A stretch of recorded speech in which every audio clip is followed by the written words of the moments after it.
আসসালামু আলাইকুম, আমি কুদ্দুস খান। 24-25 মে শনিবার ও রবিবার বৈশাখী মেলা অনুষ্ঠিত হতে যাচ্ছে। এবার বৈশাখী মেলায় প্রধান অতিথি থাকছেন ডক্টর মাহফুজুর রহমান, এটিএন বাংলার প্রধান। জয়নাল আবেদিনকে এবার বৈশাখী মেলার চেয়ারম্যান করা হয়েছে।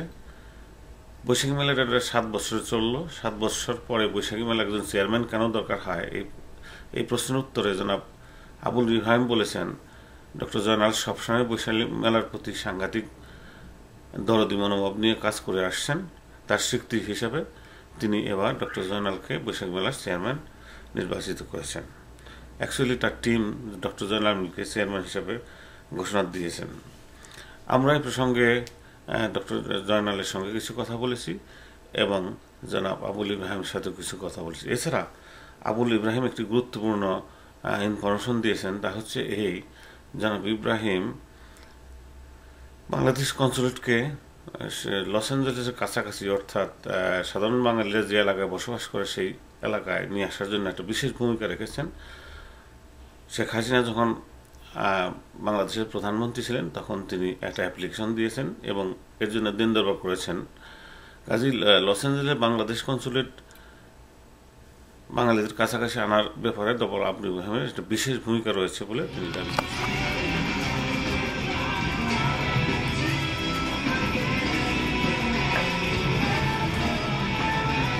নামটা ক্লিয়ার তো ক্লিয়ার আইলে তাইলে তাই না আনতে পারবে। বৈশাখী মেলার চেয়ারম্যান আসেন সামনে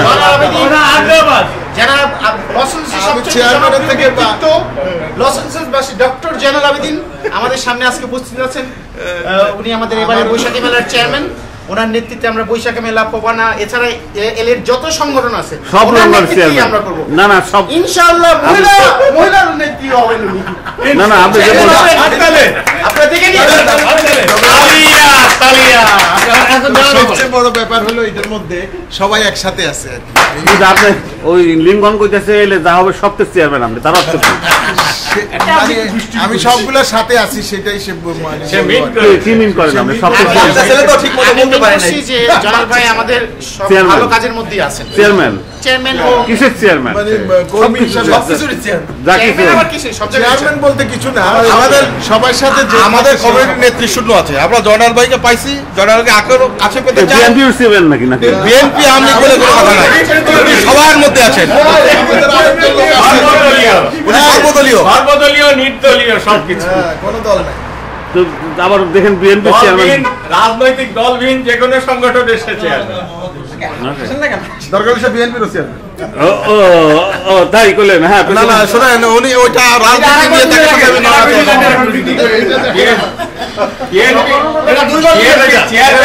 নিয়ে একটাই পদ আছে, সেটা বাংলাদেশে। বাংলাদেশ কনস্টিটিউশন এখানে কোনো চেয়ারম্যান বলে ভাই আমরা বদলাই নেব কনস্টিটিউশন, অসুবিধা কি?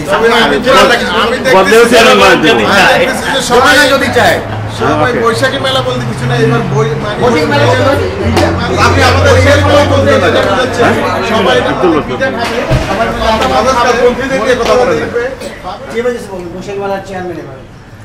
কোন চেয়ারম্যান কি করেন আপনি? বৈশাখী মেলা এবারে চেয়ারম্যান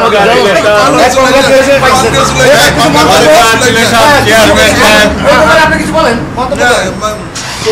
বলেন। আমি চেয়ারম্যান হলেও সবাই কিন্তু আমার সাথে, কো চেয়ারম্যান, ভাইস চেয়ারম্যান, আপার চেয়ারম্যান, সব চেয়ারম্যান ওনারা সাথে আছে। সবাই মিলাই বৈশাখী মেলা করা হবে এবং বৈশাখী মেলা ওরা ডিক্লেয়ার দিল যে বৈশাখী মেলাটা সবার আগে শুরু হয়েছিল। এবার জনগণ ডিক্লেয়ার দিয়ে যা কিছু হয় তার চেয়ারম্যান হবে সে। আজ থেকে যা কিছু হবে সেটা আমি ডিক্লেয়ার দেই নাই, জনগণ দিয়েছে। নিজে কখনো নিজের নাম বলতে পারে না, ওনাকে বানানো হয়েছে উনি। For this special occasion, our community want to do Victory Day parade in our 4th district.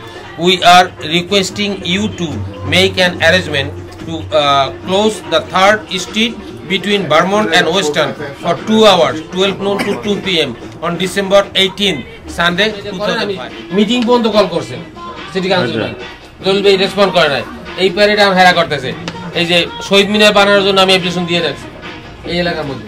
কোথায় বানাবে? শহীদ মিনার কোথায় বানাইতে? আমি চাইছিলাম শ্যাডোতে বানানোর জন্য। তো শ্যাডোতে ওইখানে হুদা আমারে বললো যে সে নাকি এটা চেষ্টা করতেছে, তো আপনি? আমি করছি 2024 সালে। তো ওটা কোন অবস্থা আছে? আচ্ছা এইটা দেখেন, এই যে এমবাসিতে ওনারা সবাই লাফালাফি করে, এই যে এমবাসি যে হুইল চেয়ার রূপে আইছে, দেখছেন এটা কবে করছে? আমি শেখ হাসিনা যখন প্রাইম মিনিস্টার, এই যে রিসিভ তখন কি আপনি এমবাসি হুইল চেয়ার আসার জন্য তখন কি করছিলেন? এই যে আমি এই চিঠি দিছি কবে? তারিখ 11/1998 পররাষ্ট্র মন্ত্রণালয়, গণপ্রজাতন্ত্রী বাংলাদেশ সরকার, ঢাকা, বাংলাদেশ। সচিব, আমেরিকায় লস অ্যাঞ্জেলেসে বাংলাদেশ কনসাল জেনারেল অফিস প্রতিকূল অবস্থায় থেকে স্থানান্তরিত করে সশব্দ সহজলভ্য স্থানে স্থাপন করত প্রবাসীদের অসুবিধা লাঘব এবং প্রায় বছরে প্রায় কোটি টাকা সাশ্রয়করণ সংক্রান্ত। এই দেখেন, এটা করছি আমি 98 সালে, যখন এই যে আবুল কে এম ইব্রাহিম, সাধারণ সম্পাদক, বাংলাদেশ লস অ্যাঞ্জেলেস। এটা করার পরে এই চিঠি প্রাইম মিনিস্টার অফিসে গেছে, পররাষ্ট্রমন্ত্রীর অফিসে গেছে ওয়াশিংটন ডিসিতে। আমার দিকে তাকান। তখন ফারুক সাহেব ছিল এখানে, আওয়ামী লীগের কনসাল জেনারেল সাহেব। ফারুক সাহেব এই এপ্লিকেশন পাইয়া আমি একটা বিলে বইয়ে খাইছি, আমি আর শঙ্কুরে সালাম আলাইকুম দিয়ে হ্যান্ডশেক করে আমার লাগে কথা বলে, আমার লাগে 2 দিন দেয় আমার লাগে কথা বলে, এবং তারপর থেকে আমার এম্বাসিতে কনসাল জেনারেল অফিস সে যতদিন ছিল আমার কোনো দাওয়াত দেয়। কারণ যেহেতু আমি এই কনসাল জেনারেল অফিসে স্থানান্তর করতে কইছি, উনি চায় না কেন? উনি চায় না ওই জায়গায় মানে ব্রেন টুডে থাকতে, একটা আবিযুক্ত জায়গায় থাকে, ভালো থাকে। এই জন্য যথাযথ মর্যাদার সাথে উক্ত বিষয়ে প্রতি আপনার সদয় দৃষ্টি আকর্ষণ পূর্বক প্রতিকারের নিমিত্তে পেশ করা যাচ্ছে যে আমেরিকায় লস অ্যাঞ্জেলেসে প্রায় 15,000 বাংলাদেশি বসবাস করে। তাদের সুবিধার্থে দীর্ঘ প্রতীক্ষার পর তথায় বাংলাদেশ কনসাল জেনারেল অফিস স্থাপিত হয়, কিন্তু উক্ত অফিস একদিকে যেমন প্রবাসীদের প্রত্যাশা পূরণ করতে পারছে না, অপরদিকে প্রতি বছর প্রায় কোটি টাকা অতিরিক্ত ব্যয় অপচয় হচ্ছে। জাতীয় স্বার্থে কোন সনে আপনি করেন এটা? আমি এটা করছি 98 সালের। তাহলে এখানে যে এমবাসিটা মুভ হইলো, এটা কোন সনে হয়েছে এবং কার কারণে? এটা হয়েছে আপনার 2004 না, তার আগে নন্দীর ভাই মারা গেছে, তার পরের বছর ওই যে সিলেটের যে কনসালটেন্ট ছিল তার নামে কেলেঙ্কারি হয়েছিল, উনিই সই করে গেছে 2003। হ্যাঁ, কারণ এটা প্রসেসিং হতে সময় লাগছে। এটা যখন আপনি মনে করেন আপনার এই অ্যাপ্লিকেশন ভিত্তিতে এটা হয়েছে প্রসেসিং? অবশ্যই, কারণ কি ঢাকা থেকে প্রেশার না দিলে তো এই জায়গার অ্যাম্বাসাডারের কোনো সাহস নাই করার না, এখানে ক্ষমতাও নাই, ঢাকায় করছে এটা। এই দেখেন, আমি লিখছি কি, আমি উল্লেখ করছি লস অ্যাঞ্জেলেসে বাংলাদেশের প্রথম কনসাল জেনারেল হিসেবে পদায়িত ব্যক্তি পারিবারিক সূত্রে পাকিস্তান প্রীতির কারণে লস অ্যাঞ্জেলেসে অবস্থিত পাকিস্তান কনসুলের কর্মকর্তাদের মাধ্যমে পাকিস্তান কনসাল জেনারেল অফিস ভবনেই বাংলাদেশ কনসাল জেনারেল অফিস স্থাপন করেন।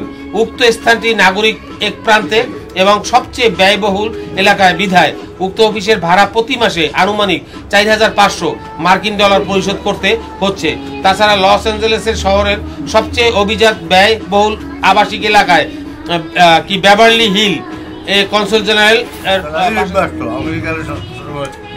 এবং উন্নয়নশীল আমাদের এই দেশে কূটনৈতিক প্রয়োজন অতিরিক্ত ব্যয় ও বিলাসিতার পরিহার করে প্রস্তাবিত লস অ্যাঞ্জেলেস ডাউনটাউন তথা মিড উইলশেয়ার ডিস্ট্রিক্ট এলাকায় Los Angeles Bangladesh consul general office স্থানান্তরের ব্যবস্থা করত। বছরে প্রায় 1 কোটি টাকা সাশ্রয়ের পাশাপাশি প্রবাসীদের কৃতার্থ